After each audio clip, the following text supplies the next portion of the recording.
This week on commandN, Numa is back, moleskin art, and Jeff shows us how to shrink and grow video.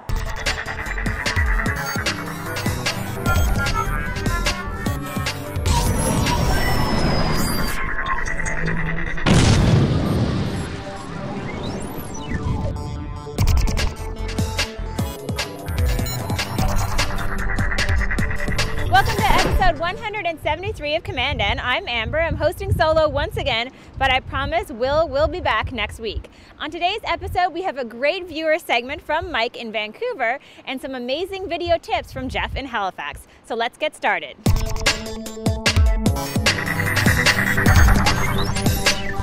Our headlines this week are sponsored by our friends at GoDaddy.com. All you have to do if you want to sign up for any of their hosting packages is visit their site and enter the promo code commandN. As always, that's the number 1 and the number 0. And if you forget it, visit our site at commandN.tv. If you didn't have a chance to head down to South by Southwest in Austin, Texas, now you can keep up to date with what happened as a form of art.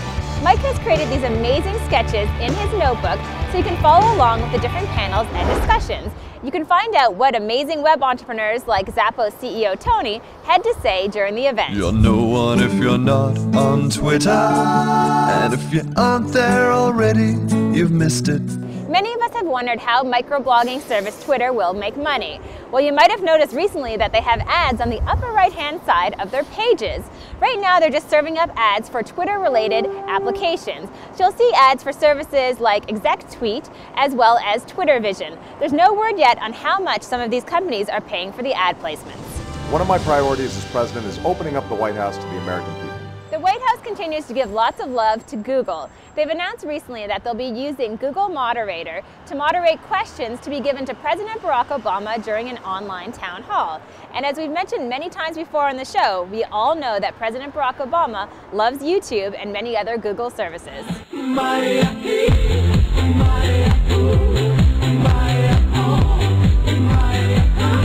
One of my favorite viral video stars is back. Numa is now appearing in an ad for Geico. You'll see a tiny little Geico lizard dancing in the background of his video. I read a little bit about this topic, and it turns out that Geico is also planning to feature a few other online video stars.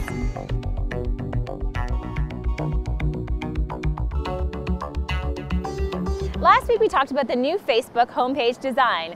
Well, there are more than 1 million people who hate this design, and they've given this feedback to the powers that be at Facebook.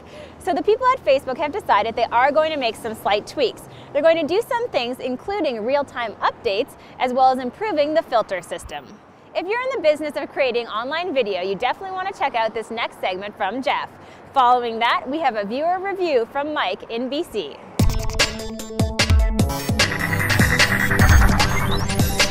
Hi, and welcome to this week's Tech Tips. We've got Chris Campbell here, who's going to share with us a simple tip to make your video file size smaller without making your video display size smaller. So how do we go about that, Chris? Well, a lot of times when you export video out, you may notice that the file size is much larger than you want it to be.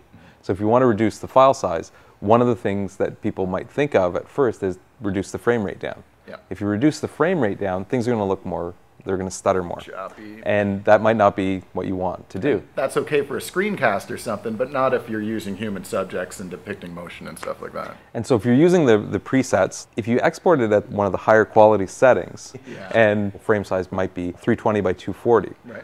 What you can do is open that up in QuickTime Pro, double the size, so then it would be displayed at 640 by 480, save that. Then the next time somebody opens up that QuickTime, it'll play back at 640 by 480. And what that does is it doubles the size. Actually, I guess it quadruples the size. Right. This doubles the width and doubles the height. And then it actually keeps the same quality as the 320 by 240, but it displays at a larger size. So the actual file size is the size of the 320 by 240. It doesn't actually increase the quality. I mean, that's the thing to keep in mind. Yeah. It's not any higher quality, but it actually, the multiple of 2 or 4 or half or a quarter, that's the key, because it'll actually display better than if you resize it to something in between, like two times the size. Doesn't need to resample all those middle ranges, so you get compression artifacts and stuff like that. Very cool. And So that's something that anyone could do with QuickTime. I'm sure other programs would have similar sorts of capabilities. But yeah, without having to learn anything, you can get past the big hurdle for a lot of people, which is I need to be able to put this up at a reasonable size, Yes. and I can't. So great, thanks for the tip, Chris. Okay, you're welcome.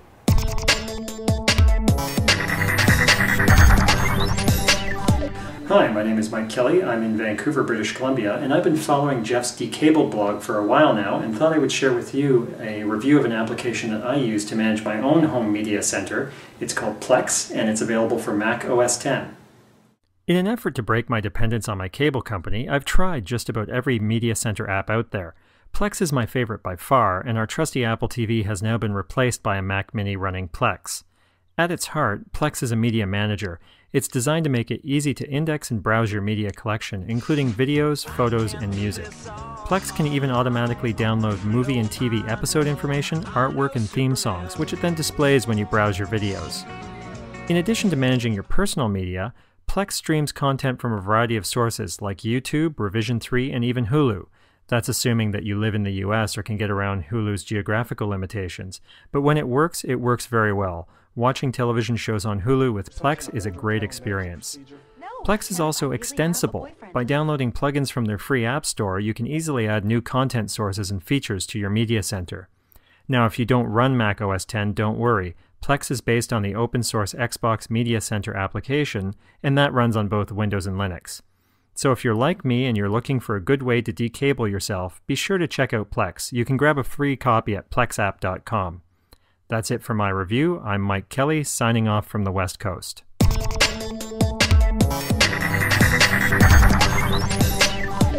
And now it's time for our web pick of the week. For this week, I wanted to feature a site called stilltasty.com. This is a great place to go if you want to find out how long certain types of food will last, whether it's in your refrigerator or in your pantry. You can also find out the best way to store different types of food. So let's say, for example, you want to find out the best way to store apples. The site will spit out all of that information.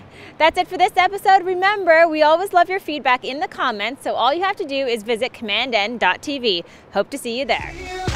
Somebody's watching me, and I have no privacy. I always feel like somebody's watching me. Tell me, is it just a dream? You'll see a tiny little Geico zizard. That's a new animal, a zizard. Tell me who's watching.